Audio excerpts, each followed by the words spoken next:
19 বছৰ বয়সতে স্থাপন কৰিছিল এটা সৰু প্ৰতিষ্ঠান আৰু সেই প্ৰতিষ্ঠানৰ বাবে আজি ৰাষ্ট্ৰীয় বঁটা বুটলিবলৈ সক্ষম হ'ল যুৱকজনে শিৱসাগৰৰ এখন প্ৰত্যন্ত গাঁও ৰূপহী মথাৰাঙৰ যুৱক এইজন হিৰণময় গগৈ মাতৃ আৰু ভাতৃক অকালতে হেৰুৱাইছিল এই যুৱকজনে আৰু পিতৃৰ সাহসত এই যুৱকজনে 2013 বৰ্ষৰ 7 অক্টোবৰত 19 বছৰ বয়সতে জন্ম দিয়ে MTH টেকনলজি নামৰ এটা DPO চেণ্টাৰ তাৰ পাছত আৰম্ভ হ'ল ঘাত প্ৰতিঘাত ছাত্ৰজন সন্মুখীন হ'ল বহু প্ৰতিবন্ধকতাৰ কিন্তু হাৰ মানিবলৈ যেন শিকা নাছিল হিৰণময় সকলো প্ৰতিবন্ধকতা নেওচি লক্ষ্যপথত আগুৱাই গ'ল যুৱকজন আৰু আজি লাভ কৰিলে ছাত্ৰাৱস্থাতেই ৰোপণ কৰা বীজটোৰ ফচল যোৱা 23 আগষ্টত নতুন দিল্লীত অনুষ্ঠিত এণ্টাৰপ্ৰিনিয়ৰ অফ ইণ্ডিয়ান এৱাৰ্ডত হিৰণময় আজৰি আনিলে ছাত্ৰ উদ্যোগীৰ ৰাষ্ট্ৰীয় বঁটা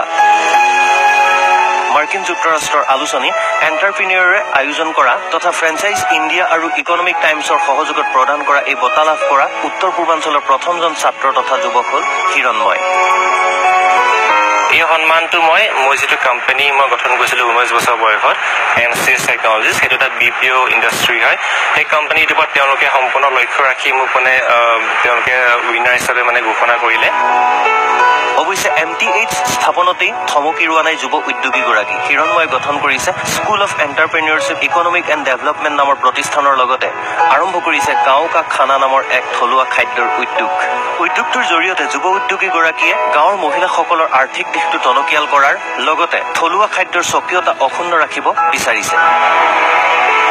মানুহ আজিকালি যিখিনি উঠি অহা নৱ প্ৰজন্ম তেওঁলোকে জাংক ফুডৰ প্ৰতি বেছি আকৰ্ষিত হৈছে আৰু যদি এনেকুৱাই হয় তেতিয়াহ'লে আগন্তুক আহিবলগীয়া সময়ছোৱাত হয়তো আমাৰ অসমীয়া যিখিনি আছে থলুৱা সেইখিনি আমাৰ নিজৰ যিখিনি এথনিচিটি আছে সেইটো ক'ৰবাত নহয় ক'ৰবাত হেৰাই যাব পাৰে মই গাঁও কাহানা গঠন কৰিছোঁ অলপমান এটা নতুন সোৱাদ লৈ পিনি যাতে আমাৰ অসমীয়া যিখিনি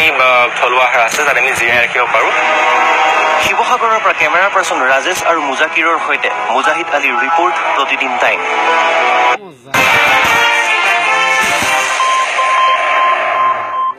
ৰেগুলাৰ বেছি ৰাতিলৈ পাৰোঁ নন ভেজ মছলা ভৰা খাদ্য লিভাৰত প্ৰভাৱটো